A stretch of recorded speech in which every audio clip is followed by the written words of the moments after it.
Hey guys, welcome to our next video. This one is going to be on congruent angle properties, or angle relationships, excuse me. All right, so get your notes out, get ready to fill in. The thing about this lesson here is that there's a lot of vocabulary. So I recommend after you get these written down, maybe just read through them again. A lot of new words, a lot of vocabulary.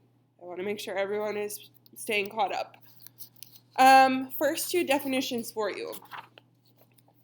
Right? Parallel lines. Two or more lines that will never intersect or cross. Intersect means cross. It's when two lines hit each other. So two or more lines that will never intersect. And then a transversal is a line that intersects, again, intersecting meaning crossing, a line that intersects a set of parallel lines. So feel free to pause the video, get those written down. Right, just as a visual, right, I have this for you. We have two lines right here. Right here they are. Whoops, it's hard to get myself situated on the camera. Oh my gosh, there they are. Nope. There we go. The two that are going in the same direction. Those are parallel, right? And a lot of times we denote parallel lines with little arrows. Notice how these two lines have two little arrows instead of one. They are parallel. And then the transversal is the one that's cutting through them. All right, and so you have this little graphic or something similar on your sheet. So label those transversal, parallel, and then I also want you to label the angles with the numbers I have here. All right, we're going to be using those numbers a lot. There you go. A lot of the definitions I'm going to give you today are going to be really wordy. So that graphic, that image is going to really help you because sometimes the definitions get a little weird, but when you can see it in a picture, you're like, oh, I understand what you're talking about. All right. The last definition up there is congruent. This means the same measure.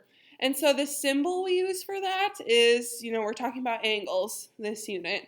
An angle might have this little, I don't know what you call that, curve in it, all right? Or sometimes there's a double curve or a triple curve or a curve with a line through it, all right? If you see any sort of curve or dash in that angle, that means it is similar to other angles that have those curves in it, and they are congruent. They have the same measurement. Whatever this angle's measure is the same as this angle's measure. All right. Next, we're going to go on to congruent angle types. All right, now, congruent, again, that means that those angles are the same. So every type of angle type I'm showing you today, every type of angle relationship, those angles are congruent. They have the same measurement.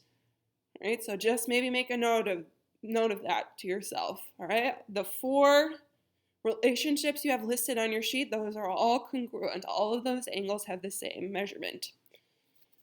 All right, the first type of relationship is corresponding. And these are angles that are in what I like to call the same position. So if you look at our little picture, again, draw this out if you need to. Again, I would draw the picture, all right, easily. All right, notice I have it color-coded. We have some red angles, blue angles, orange angles, and green angles.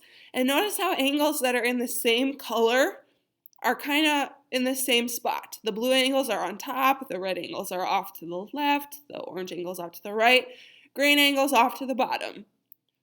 All right, those are pairs of corresponding angles. All right, and so the pairs, the ones that are the same colors, are going to have the same measurement. Whatever the measurement of angle 1 is going to be the measurement of angle 5. All right, so again, the definition gets a little wordy. Make sure you draw the picture and color code somehow. That's what's going to help most of you remember which types are which. The next relationship I want you to write down is alternate exterior. These are angles on opposite sides of the transversal, but outside the parallel lines. Opposite sides of transversal, outside of the parallel lines. Again, this definition is really weird, all right? You're going to probably read that and be like, what? All right, but look at the picture, all right? They are, looking at the red angles. They're on opposite sides of that transversal, all right? This one is off to the left of the transversal. This one is off to the right of the transversal. And they're both outside of the parallel lines, all right? That angle 1 is outside of that set of parallel lines. That angle 8 is outside of that set of parallel lines. All right, take a look at the blue angles. They have that same qualities, all right? They're on opposite sides of the transversal, both outside of the parallel lines. So again, draw that picture, color code. That's what's going to really help you later on. All right, next we have alternate interior. These are angles that are, again, on opposite sides of that transversal, but now they are inside the set of parallel lines. And so I have that here, those orange and green angles. The orange are a set of alternate interior angles. The green is a set of alternate interior angles. All right, again, let's focus in on those orange angles. They are on opposite sides of the transversal. Angle 3 is off to the left. Angle 6 is off to the right. But they're both inside that set of parallel lines, all right? And then similarly, the green ones follow that same description. So draw that graphic, color code. That's what's going to help. Your last set of congruent angles are vertical. These are angles that share a vertex. That's the point of the angle. And one is inside, one is outside the parallel lines. Again, this is a really weird definition. Draw the picture. All right, notice the red angles, that angle 1 and angle 4, they are sharing a point, all right, but they're opposite sides of the parallel line. One is outside of the parallel lines, one is inside, all right? So we got those red angles. Those are pairs of vertical angles. 1 and 4 is a pair, 5 and 8 is a pair. And then those purple angles, 2 and 3 would be vertical, 6 and 7 would be vertical. Again, they're sharing this point here. They're touching. All right. Those are your angle relationships, congruent angles. All right. All of those angles that were colored the same are going to have the same measurement.